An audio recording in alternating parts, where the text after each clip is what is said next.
alright. Come on. Well, I'm called Florence. I'm 59 years old. We're in France, in south of France, and we are breeding cows. How long have you been doing this for? Alors, Francois has been there for 30 years. Okay. He's been there always Yeah. because his father had the farm before him. But he gave him the farm 30 years ago. As far as I'm concerned, 21. 21 years. Yeah. So what would you, if you were to start now with a message start with, like, you know, That'll something be from easy. you? I'll say, be patient. After us, there won't be anybody. What do you mean by that then? So after you, there will be no more Retired. farmers in here or here everywhere? anyway, here Yeah. for sure here. Okay. But I think this scheme is gonna propagate. Okay. Be the same. I can see we have a neighbor. He's quitting everything. Yeah. There's another one a bit further up that's also quit a couple of years ago. Okay. So What's the reason they're quitting? mainly financial and the hours and the Okay. conditions. The finance, the hours and conditions. So when you talk about finance, like what? Tell me Well, what I is say going on. that if we didn't get any subventions from Europe, Yeah. we wouldn't be able to live on it. Okay. It's what the problem is here, because we are doing a job that's not properly valorized.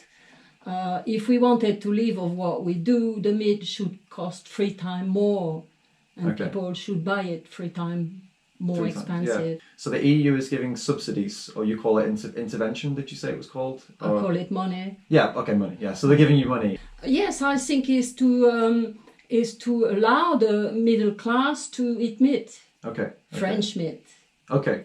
So it's to keep it at a low enough cost so that the people can enjoy meat, basically. Yes, there is other reasons. I think it's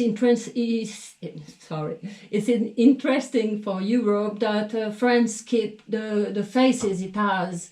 I mean, with nice fields and space, open space, and instead of just a large forest. The EU does that for all parts of Europe, right? They do it not just for France, right? Yes, of course, yeah. And you think it's also the same reason there? They want to keep open space, or do you think I couldn't tell you. Yeah. I couldn't tell you. What do you think about the idea that maybe there are people that have invested interests in this industry and are making money off it? What do you think about that idea? That's why they're giving you money to keep you going, because somebody above them wants to make money from the meat industry. If that makes sense. No, why would they give us money? Because if you stop making meat, they can't sell it. Yes, for sure, because we are meant to disappear anyway. Right. So all this money would go to the big ones. Yeah. That's for sure. Yeah. Of course. Before, we had plum trees, 14 hectares of plum trees, all different kinds and everything. And it was gorgeous. And all summer we would be picking those plums, and in the winter. So we would take loads of people, working, picking the plums. And we had to pull everything out. Because of the, because of the money, same thing. It wasn't paid. We would have to pay people in the winter to help Fran to prune the trees, and we couldn't pay them. We had to wait the summer after to pay them. It's just not viable. So European gave us money to pull them out. Okay. So we took the money and we pulled them out. And if the European Union, for example, on that note, if they gave you money to grow plant food instead, for example, if they supported that move, would that make it possible for you to switch? I would think so. Except that we are quite restricted with the soil here. We can't grow anything. Sure. It's very clayish and only some plants. I understand. I think the middle class is not paying the right price for what it's eating. If they could see everything here, like if they followed the life of a cow, the middle class, anybody, pick somebody from the middle class. If they came here, worked with you, followed the life of a cow right until the end, do you think they would still be eating meat eater? Yeah. I mean, in the old days, you wouldn't have a right to kill an animal, to eat meat, if you wasn't able to kill an animal. It's a responsibility, So I think the people that come and see the farm and Yeah. look at the calves, Yeah. they know it will finish like that. But it's very easy not to vision. Yeah. I mean, a calf, a cute little calf, doesn't look like a steak. It's the mind makes. That's why you are in advance with your time, you know, Right. because you don't have this dissociation No. with yeah. the living and the food. No. And a steak is something you need to live. Also, us meat eater, we tend to believe. And what's your view on that? I believe that too. It's necessary. I think you have to have a little. Okay. No, because I see Bron and I see Yeah. you don't eat any. Yeah. But yeah. I really wonder. For me, you're forced to eat all day long, you Yeah. know, to sustain yourself. If you eat a piece of meat, you can eat one big like that. It's enough for all day. Okay. Okay. So it's a convenience then. So it's not not necessity, because you mentioned we can live without it, right? Yes, But it's more you that it's proved more it, yeah. convenient to eat it for Probably.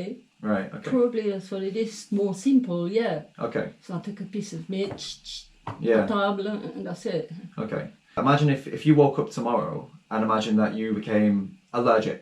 Just imagine it in this That crazy wouldn't be world. much of a problem for me now. What would you do instead? Instead of eating the meat, like what would you eat instead? Habas, lentils. You've got I'll it right ask here. Bronwyn, Yeah. you know. No, I've got inch, yeah. Do you think so? If they came here, right? They see the calves, and then Yeah. actually they go with the calf for veal, for example, right? So they take the calf They can't kill it, no. to the slaughterhouse. But do you think after watching it, they would then go and still eat it after watching somebody else slaughter? I would say something about slaughterhouses. Yeah. There is slaughterhouses and slaughterhouses. But there's a small slaughterhouse there, and it was like 2 cows per day or what, and the conditions weren't horrendous, you know. Yeah. Still, I didn't like taking the cow there. It's always a bit heartbreaking. Yeah. Yeah. Yeah, like that. I'm glad you brought that up as well, because I wanted to ask about that with the cows, because many vegans and activists we talk about how cows feel, they have personalities, they Yes, they have have one. emotions. Yes, they have one. That's- Yes, of course. Yeah, tell us about that, because you work with them, so you know more than Well, anyone, I will right? tell you about cows if you ask me. Yeah. Cows have society very hard and strong. They always have to fight to find who will be the chief. Right. And what about the personalities and the kind of emotional side? Because a lot of people make fun of vegans for saying that they have personalities. People Yes, people of say course they they have. can be happy, they can be sad, they can be Yes, excited. of course they have. Yeah. And they have the personality as well. Right. You have some that are very nervous, some that are very aggressive. Yeah. So when we breed her, this is the one we part from first. Right. Well, we try to keep all the nice ones. Sure. What's the reason? Because they're easier to work with, or Yes, because they can be dangerous when they're crazy, you know. Yeah. A bull, they start getting nasty. Sometimes they do, like when they get old, you know, Yeah. like people. Yeah. And you have to be careful. He could rub you against the wall, you know. There's quite a lot of accidents in our profession. Okay. Yeah, Okay. and deadly. Yeah.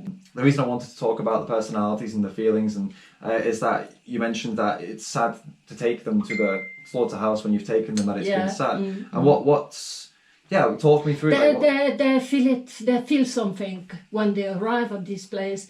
They go in the little lodge, and there may be another animal in another lodge. But they are, yes, you can see their eyes. They feel something's wrong there. You feel like, what would you say they're feeling at that point? I think they're feeling something nasty is going to happen. Yeah. How do you think they know? How do you think they smell? Smell of blood. Yeah. So what we do in that case is I put lavender oil on their face. Right. And a few drops of rescue if I can reach Right. to their mouth. Yeah, it can help. It does help. Yeah. How do you feel? Because, I mean, you're trying to make that I'm better sad. for them. I'm sad. Yeah. Yeah. It's always, of course, we're conscious. I mean, our cars, we are every day with them, you know, and we kept those. They were nice.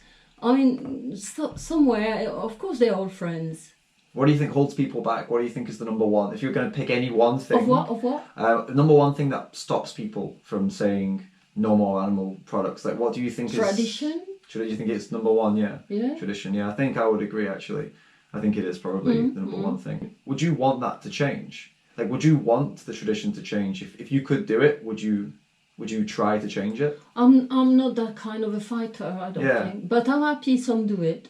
Yeah. So you think it should? Do you think it should change? Would that be fair to say? Yes. I'm quite happy we're going to stop this thing. Yeah. Because the more I get old, the more I get weepy, sensitive. Yeah. When I was younger, it's much harder, and so I'm getting soft. I'm getting soft. Yeah. Like, as in towards the cows? You feel more Oh, towards the animals cows? in general, yeah.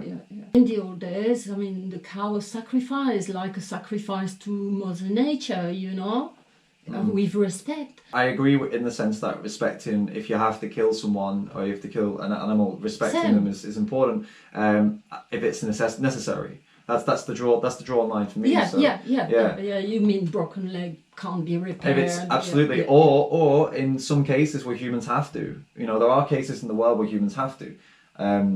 And as we've just discussed, we're not in that case, are we?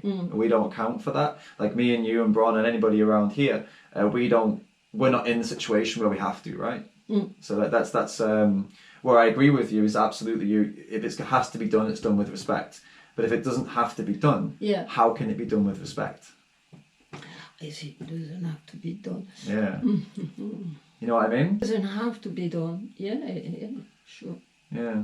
But don't you allow this me asking a question? Yeah. Do you think with the number of people on the earth, there is enough ground, enough soil left to feed everybody on vegetable products? I mean, I think if we look at the numbers, right, currently we have around 60 billion minimum land animals a year being killed for meat. How do we feed them?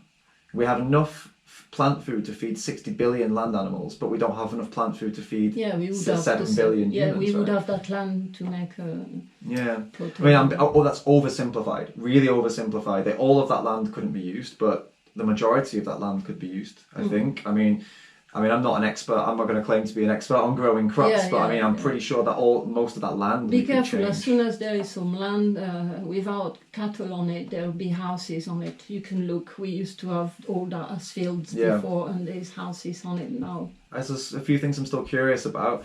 This is more from your. I want to get your perspective as a farmer to people watching this who are vegans who might not like what you do. Okay, vegans definitely don't like what you do. Okay, let's not play around with it. Okay. They don't like what you do. What would you tell me if I'm asking you now? Like, what is the reason that? I'm trying to ask this in a nice way, but you obviously care about the cows, right? You don't particularly like.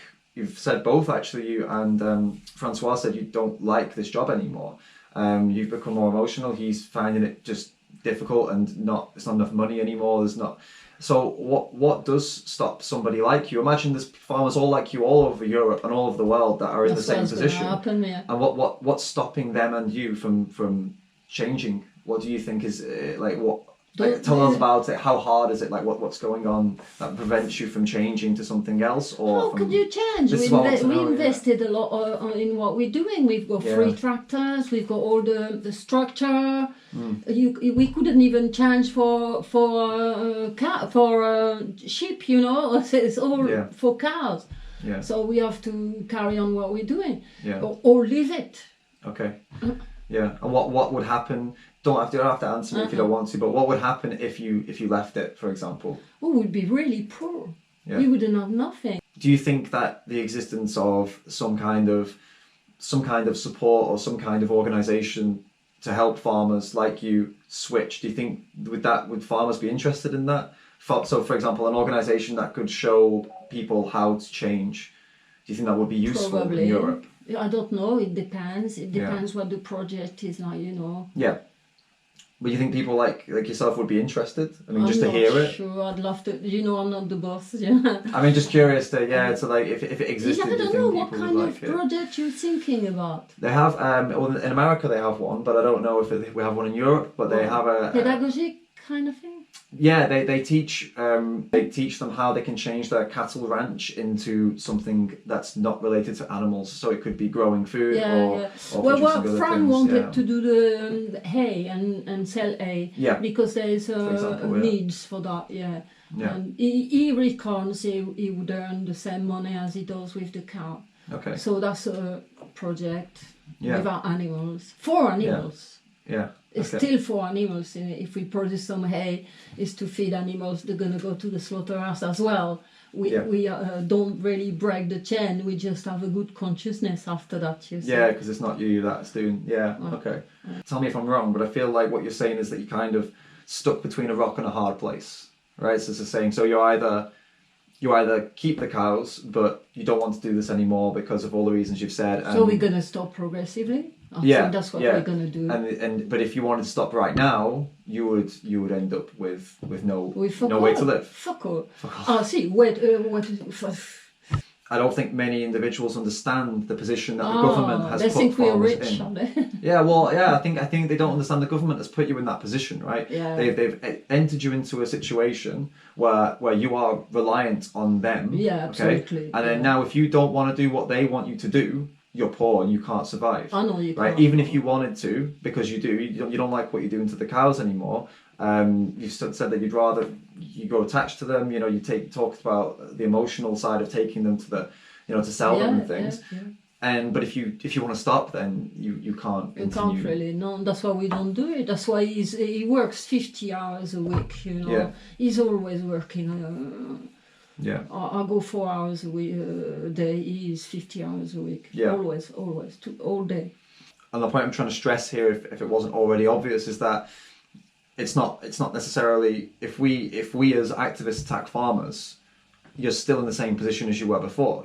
If there was vegan activists all over your farm, like trying to tell you to stop, you still wouldn't stop because you physically can't stop. If you stop, you'll be poor. You'll be on the street, right? I'll make them visit. And I'll tell them all about it. And I think the point I'm trying to make here is that it's not the individual farmers that we need to be aiming at. It's the system that is putting you in this place, right? Absolutely. Because I don't doubt that there's many farmers out there who enjoy what they're doing, and that's a different story, right? But you don't enjoy this, and you would rather do something else. I can tell you, my neighbour that stopped 2 months ago is really happy he stopped. Yeah.